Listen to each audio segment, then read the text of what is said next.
I could get rid of my anxiety. At least that part that is connected to my dream home, because I really feel like I have to be free of that to actually be able to manifest it. If you don't know me yet, hi, I'm Luna, and this is my journey of manifesting my dream home. And I'm actually trying to do that in 3 months. At this point, I'm still doubting it, but I'm trying to get rid of that doubts, and get rid of my anxieties, everything that's around manifesting my dream home and actually living the life that I choose and that I want to. Last week, I already started making my vision board to actually know what I want and have a constant reminder standing right in front of me all the time.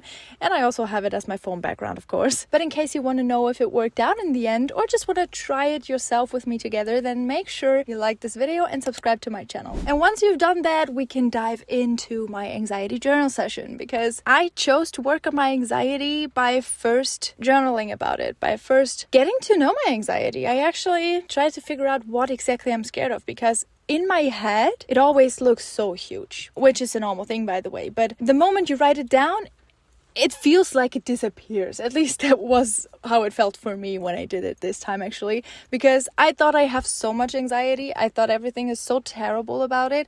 And the moment I write it down, or the moment I wrote it down, I didn't even know what to write down, because I was like, okay, what am I scared of? What is it exactly? So yeah, I decided to go to the forest for this journal session, because I always like the forest in general. I feel like I really can think straight there. I feel free, and it's just a good vibe, and it's also good for grounding, of course, and the energies are flowing very good. So I chose to go to the forest. Also, by the way, because I don't like my current home, and if I want to manifest a new home, I should feel good where I'm manifesting, and I don't feel good at my apartment. So the best thing is to leave it, right? At least that's what makes sense in my head. So yeah, I went to the forest, found a cute place, took my journal with me, of course. And yeah, when I started, as you can see, it wasn't fun, so I had to find a new place. But that didn't really matter, because that was my favorite place that I'm usually always sitting. But I have like 3 to 4 different places in that forest, because I'm living very close to it, so I'm kind of often there.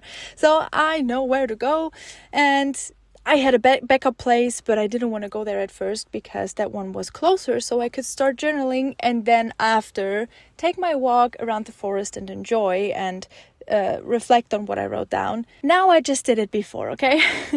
So I thought about 5 different journal prompts, and I started with, what anxiety do I have? What exactly scares me? Of course, I have to find out what it is to scare me to actually work on it, get rid of it, or find a good reason why I'm allowed to be scared of it. I found 10 points. I can just give you some examples. For example, I'm scared that I won't find a house without the help of my family. Or I'm scared that I cannot trust my gut feeling anymore. I'm scared that it doesn't change enough. I'm scared that people don't take me seriously. I'm scared that I'm not ready, or that I cannot handle everything. There you can just write down everything that bothers you, everything that you're scared of, everything that comes up to your mind. It can be huge, it can be small, it doesn't matter. Just write it down. And as I already kind of said, after I did that, I already thought, why am I actually scared? It's not that deep, and everything that I'm scared of is more like, it's okay to be scared of, but the worst things that would happen is not that big of a problem. So we come to the second part right away, to the second prompt. Why am I scared of that? I put numbers in front of all my fears to then put numbers in front of all the reasons, so I kind of can connect them, and I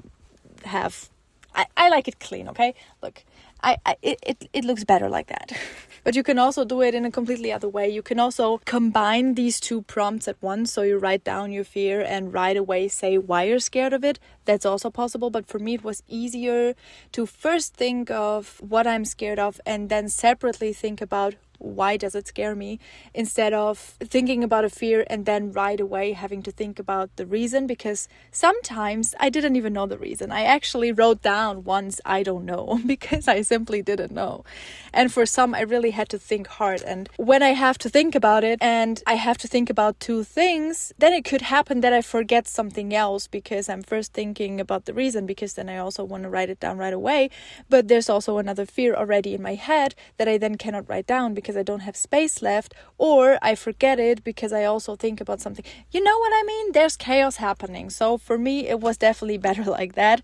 But if you feel more comfortable with the other way, or if you don't care that it then maybe doesn't look good anymore in the end, I know that I should care less about it, but I sometimes just do, okay? I'm working on that too, but I just like it a bit more clean if it works out. Of course, when I would have to add something in the middle, I would still do that. But as long as I can keep it clean, I like to keep it clean. I can also give you some examples for my reasons. So for example, what I said, I'm scared that I won't find a house without the help of my family. The reason is because of my financial situation and because I don't want to hurt them, because I don't want to say, hey, I don't want your help. I want to do it alone. I want to do it my own way. And because they're supporting me financially at the moment, because there's a lot going on. And yeah, right now, I don't know if I can actually do that on my own. What else did I say? I'm scared that I cannot trust my gut feeling anymore because it turned out to be wrong a bit too much lately.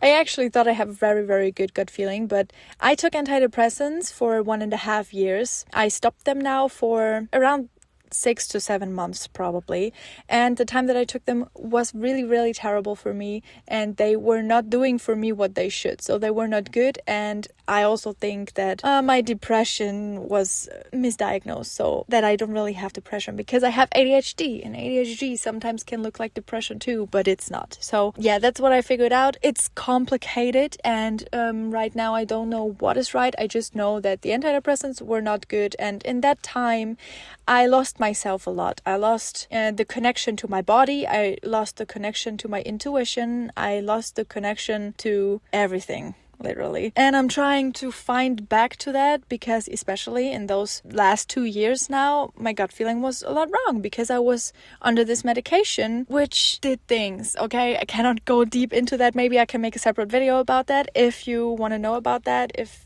you would like a separate video and hear more about my antidepressant story and my theory behind it, then tell me in the comment. But for this video, it doesn't matter that much. I'm scared that it doesn't change enough because I want to change so much right now. Feel that it is all attracted to my current living situation, but I might be wrong and it turns out to be running away from my problems and only makes everything worse. That's what people tell me a lot, that I just run away from my feelings, and I kind of get it. But for me, it's like I'm not running away from my feelings, I'm running away from my problems, is what I meant. But for me, it's like I kind of run away, but I create distance to my problems so I can figure them out better. And change sometimes helps me to have a new view, a new point of view to look at it. I'm still kind of scared that it is just running away and doesn't change anything in the end. But on the other hand, I know that this is also something that is still very important for me and that I always wanted to leave this city and everything. So I don't know, mixed feelings about that, but of course the anxiety about that is still there because it could be the wrong choice. But if we're honest, every choice that I make is in the end the right choice for me, and that's my own way, but it still can suck sometimes. But yeah, I don't know. I'm scared that people don't take me seriously because that happened a lot in the past. I'm a woman and sometimes I feel like I don't have enough knowledge to actually say something and then people don't take me seriously. That is something that really happens a lot. I cannot really change that. But that's what we come to now. Because the next prompt, I made a cute circle in my journal. We're looking at which parts are in my control and which parts are out of my control. Just see, can I really control these things? Can I change something about it or can I not? And right after, we can look at the part which is in our control and see what can I do to avoid my fears to become reality. And then simply write down what you can actively do to avoid it coming true. And that way, you can just get rid of at least those parts of the fears pretty easily, because when you can do something to not make it happen, you don't have to be scared anymore. You know what I mean? And this can be easy things, like for me, for example, I can start managing my life right now with as little help as possible, so I can see if I can do it without my family. Also working on my financial situation, posting regularly on social media because my goal is to grow here too, of course. Also I can get all the knowledge I can get about apartments and getting everything so people take me more seriously, or when they don't, I can argue. I have something in the back to say, hey, but I know that you're lying to me or that you don't take me seriously.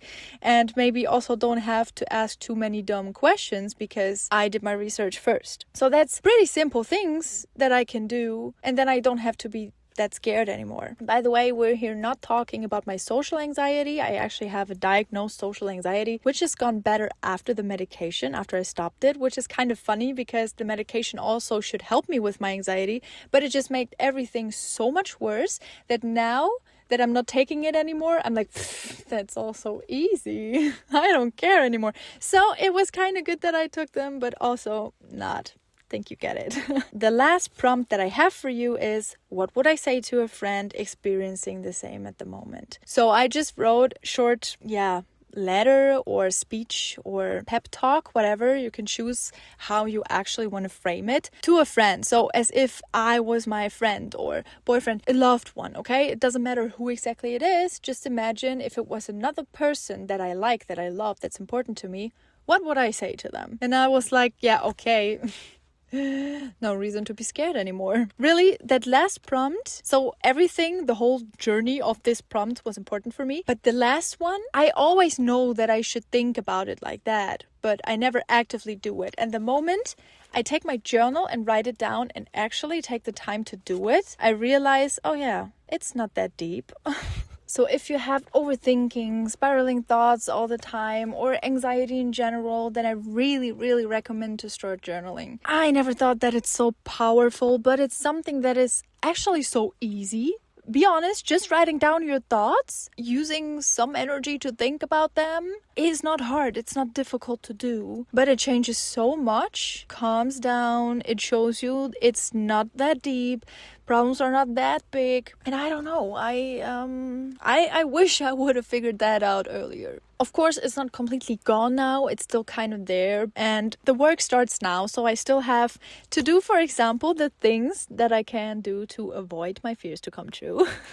So I have to do that and also practice a bit, think about it more. Maybe also I think about some things when I read about it again in a few days and I'm like, oh, that's also something I was scared of. Or, oh, that's the reason why I'm scared, but that's so stupid, you know? Sometimes it also helps to just settle down a bit, think about it, let it rest, and then look at it again. I will keep you updated on Instagram, so make sure that you follow me there too if you're interested in what I'm doing daily and how it's going with my manifestation anxiety journey. And next week, we're officially starting with the manifestation. And I'm really, really excited about that because I have such a cool idea. And I'm very, very sure that you never saw that online ever before. No one did that before. So stay tuned. Make sure you subscribe so you don't miss the video. Until then, you can, of course, watch the vision board video if you didn't do it yet, or just watch it again. Helps the algorithm, you know. And I hope I see you next week. Happy journaling. Mwah.